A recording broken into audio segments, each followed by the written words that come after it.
be diving in this week as you deal with leadership in one major aspect: change. Don't don't grow restless with that word like many people do in the business meeting in church. Uh, in ministry, we create a climate for change. We're going to unpack that as you look at a continuum of balancing your leadership and change to continuity. What is this really going to look like? Because you're going to have change management and leadership opportunity. You're going to walk through this journey of a change process. In a smaller church, you're going to look probably at bottom up. There's going to be key people that you have to work with that have been a part of the church for years. Their family was a part of starting the church.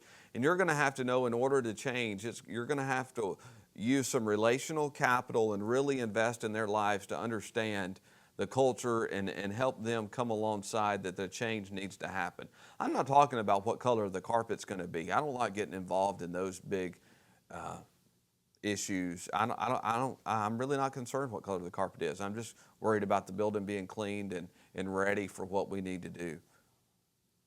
In a medium church, you're going to deal with middle out. You're probably going to have some leadership teams, some committees, some people that are key to leadership that are invested in the church. In a medium-sized church, it's going to come out from key leadership components of a group of people helping that change. In a larger church, it's going to be a top-down, key leaders, key people, key staff, just coming out and saying, this is the direction we need to go, this is what we need to do.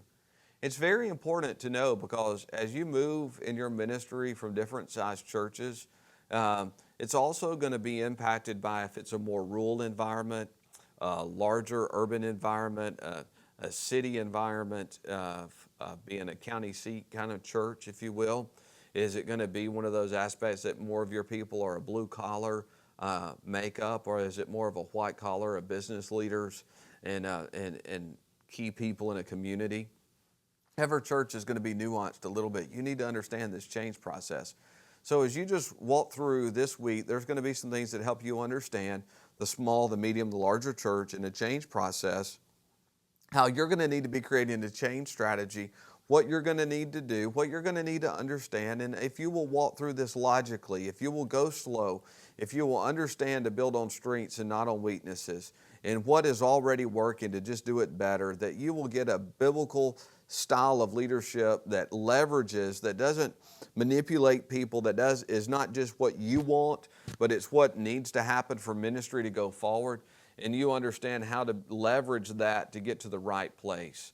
And so don't get hung up on making it your way, but there are 7 questions you need to answer. You're going to unpack those this week. I hope you learn to create a climate for change in your ministry leadership as you help people move toward what it is to be for Christ, live for Christ, be a disciple of Christ that's growing in their relationship and making an impact in the community. I hope you're able to create that climate wherever God calls you.